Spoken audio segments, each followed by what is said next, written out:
Ты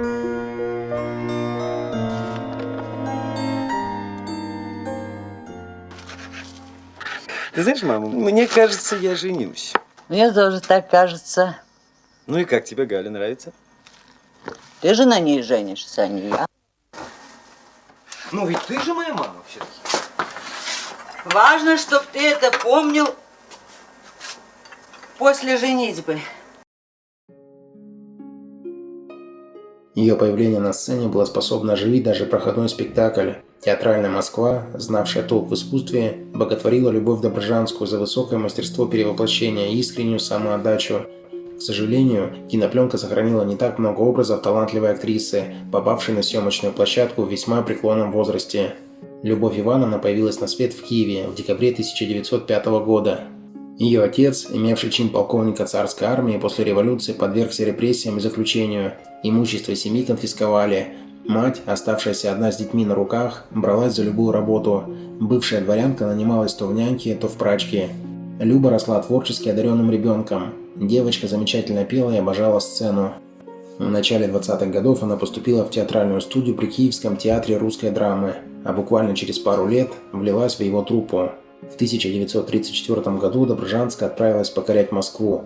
Ее приняли в Центральный театр Советской армии, которым в ту пору руководил известный театральный деятель Алексей Попов. С легкой руки Алексея Дмитриевича молодую, неизвестную в столице актрису ввели в шекспировскую пьесу «Укрощение строптивой». В образе Катарины провинциалка была выше всяких похвал. Публика встречала и провожала Любовь Ивановну продолжительными овациями. На этой сцене артистке было суждено переиграть свыше сотни комических и драматических персонажей. Барышень, кухарок, брюзжащих тетушек, сиятельных дам. Каждая ее героиня обладала яркой индивидуальностью и сценическим темпераментом. Я завидовать должна бы красоте твоей, Флорелла. Подожди, наверное, скоро и твою мы справим свадьбу. Нет, хоть мне смотреть завидно, как вы любите друг друга, но пока с меня довольно моего отца любви, как похвальные эти речи, но тебе их долг внушает. А сама ты спишь и видишь выйти замуж поскорее. Фильмы. Первые серьезные предложения о съемках стали поступать Доброжанской, когда за ее плечами уже были Сталинская премия и звание народной артистки. В 1966 году Эльдар Рязанов пригласил Любовь Ивановну в комедию «Берегись автомобиля». Актриса исполнила роль ласковой душевной мамы Юрия Деточкина, страхового агента и по совместительству борца за общечеловеческую справедливость. Мама. Привет. Давай. Ой, все-таки я не могу понять, какие у страхового агента могут быть командировки. Ну что ты стоишь? Обед готов, иди мой руки. Что за тяжести ты носишь в своем портфеле? Мама, там все необходимые вещи для работы. На тебя страшно смотреть, ты так исхудал и осунулся. Эти командировки кажутся мне подозрительными. Через 2 года артистка снялась в нескольких эпизодах мелодрамы Алексея Коренева «Урок литературы». В фильме явилась экранизация небольшого рассказа Виктории Самуиловны Токаревой «День без вранья». Женщина. Да. А вы помните, как у Бернса? Ты свистни, тебя не заставлю ее ждать. Ты свистни, тебя не заставлю ее ждать. Я бы свистнул. Но там мама. Понимаю. Для развернутой картины объем первоисточника оказался недостаточным. В сценарий пришлось ввести новые сюжетные линии и несколько дополнительных героев, в том числе героиню Доброжанской, престарелую писательницу Анну Тюрину. Год спустя Коренев приступил к работе над новой комедией «Адам и Хева», куда вновь позвал Любовь Ивановну. Она сыграла жительницу высокогорного дагестанского аула, жену Хамадара. В начале 70-х актриса поучаствовала в экранизации романа Федора Достоевского «Игрок». Она исполнила выразительную женскую роль второго плана, перевоплотившись в бабушку Антонину Васильевну. Я сейчас мой все там оставила, больше 100 000. Ну вот. В Подмосковье 5 лет назад я дала обещание церковь деревянную в каменную перестроить, да взамен тут просвисталась. Теперь поеду церковь строить. Очередной душевный образ матери достался актрисе в легендарной новогодней комедии Рязанова «Ирония судьбы» или «С легким паром».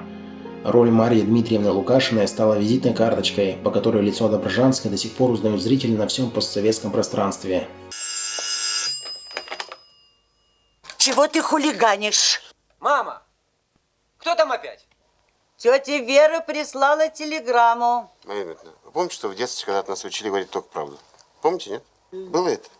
Бывают такие случаи, когда неплохо соврать. Да? Да. А то, что нас в бане ждут Мишка с Сашкой, это ничего? Ничего. А из бани я сразу улетаю в Ленинград. Последней работой в кинокарьере Любови Ивановны была драма Анатолия Эфроса «В четверг и больше никогда». Здесь артистка предстала все в том же материнском амплуа.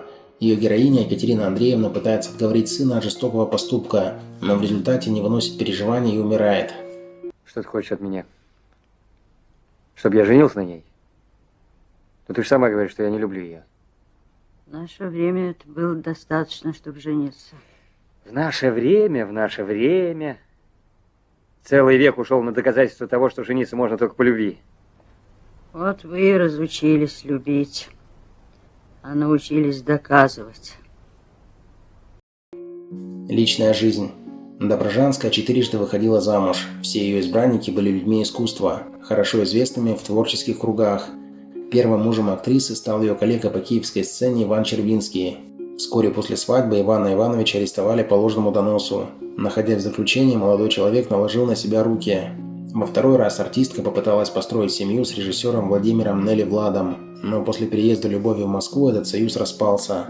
С третьим супругом, актером Осипом Шахитом, Доброжанская жила в душа в душу. К несчастью, в 1949 году мужчина скоропостижно скончался от сердечного приступа. Следующую четверть века Любовь Ивановна прожила в браке с гитаристом Виктором Кручининым.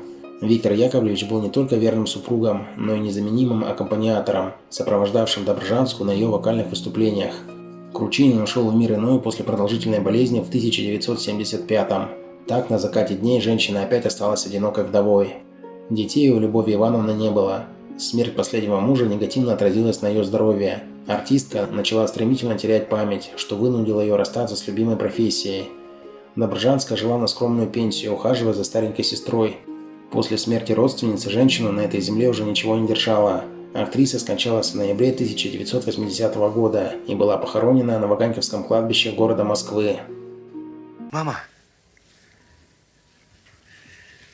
Моя Надя приехала.